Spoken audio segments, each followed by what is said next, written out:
Я тоже хочу поделиться своими впечатлениями про Абхазию. Тем более у меня еще, как говорится, свежо предание. Мы ездили прошлым летом, еще не прошло года. Первое, что нам посоветовали взять с собой, это огромное количество лекарств. От кишечной палочки, от ротавируса. Короче, я набрала с собой смекты, церукала, энтеросгель, который я ела просто даже для профилактики. И ужасная тошнота преследовала меня всю поездку. У мужа он вроде держался, но несмотря на то, что он тоже пил лекарства, в концу все-таки прорвало эту яму. Нам советовали выпить там кока-колы, которая тоже помогает, типа обеззараживать и так далее. Но это вообще ненормально. То есть я ехала со страхом, простите за выражение, обосраться в отпуске. И уже дома начала пить этот энтеросгель. И когда я приехала, я там его пила 3 раза в день на всякий случай. И не зря. У меня весь отпуск, знаете, как будто меня держали за пупок. Ощущения были не самые приятные. Ладно, слава богу. Значит, но, опять же, мужу не повезло, да, его в конце прорвало, и, получается, в самолете ехали спокойно, его ничего не беспокоило. Мы очень переживали за самолет, там тоже вечная очередь, а у нас был огромнейший Боинг на 400 человек. Ну, слава богу, в этом плане все нормально. Я все вспоминаю вот эту ситуацию, когда мы приехали на пасеку, и там был такой фонтанчик симпатичный. Я хотела возле него сфотографироваться, но вижу такую картину. Мама с 2 детьми. Я понимаю, мамочка, детки, которые блюют прямо возле этого фонтанчика. Они потом в этом фонтанчике моют руки. Господи, боже мой, я со своим энтеросгелем в кармане. Думаю, упаси Господь, а потом в маршрутке едешь, эти дети, Господи, боишься там что-то трогать, что это все подхватится. Экскурсии это вообще отдельная тема для разговора, об этом можно видео записывать и записывать. Я не говорю про набережную, которой там нет практически. Мы были именно в Гаграх. У нас, получается, был небольшой отельчик, который был прям у моря, но у моря и разваленная просто вот эта набережная, я не знаю в каком состоянии. Да, мы вышли, мы сразу на море, если на это внимание не обращать, то как бы ладно. Я была на море 2-й раз, 1 раз мы там 100 лет назад были в Сочи, нас родители отправляли с группой подростков под присмотром, там все дела. Ну, мы там особо ничего не поняли, а тут мы уже более осознанно ехали. Муж вообще ни разу не видел море, и как бы все вот эти нюансы, да, там набережная, не набережная, там коровы, ходящие по улицам, они как бы меня не напрягали. Во-первых, я сама выросла из деревни, да, и как бы и мне сами виды, само море, вот это меня все, конечно, очень впечатлило. Но есть одно вот такие маленькие но. Тоже запомнилось мне очень сильно, и было как-то неприятно, когда нас после экскурсии, мы ездили в этот день на Риццу, по-моему, если я не ошибаюсь. Про Риццу тоже сейчас расскажу. Значит, после экскурсии нас завезли в кафе, прям загнали как баранов туда, что вы должны именно тут поесть, должны, обязаны, и опять еще только наличными можно оплачивать. Значит, цены просто дичайшие. Мы с мужем ничего не взяли. Что-то там немножко риса, котлетка, и что-то там вообще ничего не было на тарелках. Мы отдали 2000 рублей. Вот нас как баранов туда загнали, взяли с нас эти бешеные деньги. Мы как дураки. Я даже толком ничего не поела. Нахрена вообще все это было? Мы так и не поняли. Ну как, понятно, что обдираловка, чтобы заработать бабло. Когда нас привезли на озеро Рица, то есть вообще все экскурсии заключаются в том, чтобы вас просто куда-то везут, вы едете, потом там привезли вас на пасеку, вам там впаривают мед, вас привезли где производят вино, вам впаривают вино, то есть вся экскурсия заключается в том, что вас просто куда-то тупо огромное количество времени везут, чтобы потом что-то впарить. И, по сути дела, вы ничего так и не видите, кроме пробегающих мимо коров по дороге.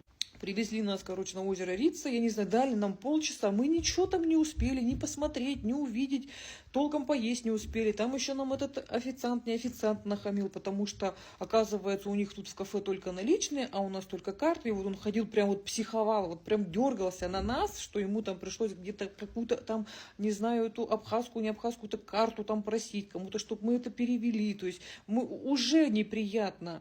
И потом мы так торопились, а хотели мороженого поесть, а нам надо уже бежать на этот автобус. Мы еще озеро толком не увидели. Вот мне подружка недавно писала, Лена, мы, значит, хотим поехать в Гагру, скажи нам, куда можно там сходить? Я говорю, блядь, никуда. Никуда там нельзя сходить, там ничего нету. Там есть отельчики, палатки сувенирные, да, там где там выпечка продается, вино, ну там их много-много. Море, горы, все. Там нет ничего, там некуда сходить. Там есть вот этот вот знаменитый ресторан, до которого мы просто прогулялись. Но мне сразу предупредили: Лена, туда не ходи. Вы сходите, пообедаете, просто пообедаете. Не как мы пообедали там, куда нас загнали, как баранов, по 2000 рублей отдали, а на 12-15 тысяч просто пообедаете. В отельчике, в котором мы жили, да, у нас был такой супербюджетный отельчик, комната, 2 кровати, тумбочка, телевизор, туалет с душем, как бы все, что как бы нужно по минимуму. Но мы, получается, там были сколько, неделю-полторы, у нас ни разу не убирали, к нам ни разу не заходили. Когда мы все это дело сдали, они даже не пошли проверять. Ой, что вы там сломали, что ли, что-нибудь, даже не пойдем проверять. То есть вот так вот. Что мне понравилось больше всего и что на меня произвело огромное впечатление, это единственная поездка была, как он называется, я не помню правильно, Новый Афон, по-моему, что-то, куда мы ездили вот в эти пещеры, на такой мини-метро. Вот это мне очень понравилось. И женщина, которая экскурсовод там, господи, это что-то невероятное. Как приятно было ее слушать, как она приятно рассказывала, вот этот голос, само вот это пространство, вот это все, что меня очень и очень сильно впечатлило. И что я запомнила больше всего. У меня подружка спрашивала, взять ли сыну с собой самокат, есть ли там тротуары. Когда мы там были, тротуары были частично. То есть их где-то не было, где-то они были в процессе стройки, где-то заброшенные, гнащие, как сумасшедшие, вот эти бесконечные «Жигули», которые невозможно дорогу перейти. Это был ужас. Один раз мы решили сходить на рынок. Нам посоветовали, что это тоже как достопримечательность в Гаграх, вот этот их местный рынок.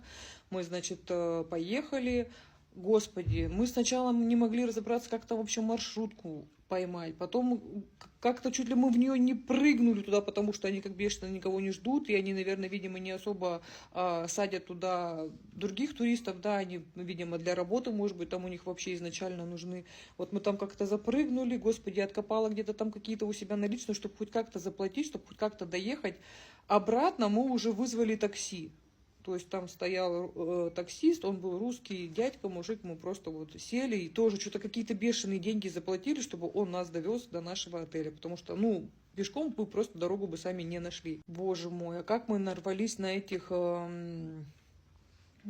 Мы были первый раз, да, и не знали, что с таким можно столкнуться, нарвались на этих, на цыган. Цыгане-мошенники, значит, там навязывают узлы, тебе красной ниточкой, желают тебе всего хорошего, значит, вот тебе за счастье, вот тебе за дочку, вот тебе за сына, там узлы навязывает это бесконечное количество тебе и мужу. И потом в конце говорит, вот, мол, сколько не жалко, типа там за каждый узелочек там дайте денег. Ну я, что, думаю, ребенок маленький, да, думаю, дам 500 рублей. Ну 500 рублей, извините меня, просто так прохожему, ни за что, за какую-то, блядь, веревочку, которую мне там навязали.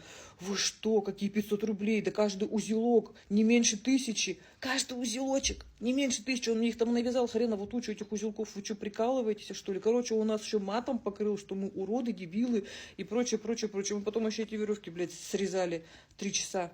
Несмотря на то, что у нас, у всей семьи, у меня, у детей, у мужа есть заграничные паспорта, мы решили первый раз поехать именно в Абхазию, потому что, ну, как-то страшно было ехать первый раз за границу, да, лететь там на самолетах туда-сюда. Мы решили, что, ну, попробуем, начнем с малого, да, попробуем с Абхазии, что попроще, да, хотя по деньгам не скажу, что я там, что у нас там это вышло как-то дешево, да, или там это какой-то бюджетный курорт, нет, нифига, то есть у нас тоже там вышло нормально, особенно с этими экскурсиями, которые тоже стоят. То есть там вот эта вот разводиловка с этими экскурсиями тоже прям бесила. Вот, а если мы сейчас заедем еще туда, если вы скинетесь по 500 рублей, если вы еще доплатите 500 рублей, а если вы еще заплатите 500 рублей, то мы еще там на гору заедем, то есть... Помимо того, что сама экскурсия там стоит, там, грубо говоря, 1000 рублей или 2000 рублей там, с человека, то есть вы еще там туда доплатите, а если нам еще заехать там дача Сталина или Ленина, чья там дача стоит, то еще 500 рублей. И вот так вот вы едете, то есть Мы едем на экскурсию, мы заплатили 2000 рублей. Что начинается опять? Вы заедете туда, там это надо доплатить, это доплатить. Ну, короче, это просто вот реально вот сбор был денег. Экскурсии вообще были все ни о чем. Все. Хотя нас должны были там на водопад завести. Там эти женские слезы, мужские слезы. Мы просто вот так вот мимо проехали, просто вот посмотрели на эти. Ну, все равно мы первый раз, нам хотелось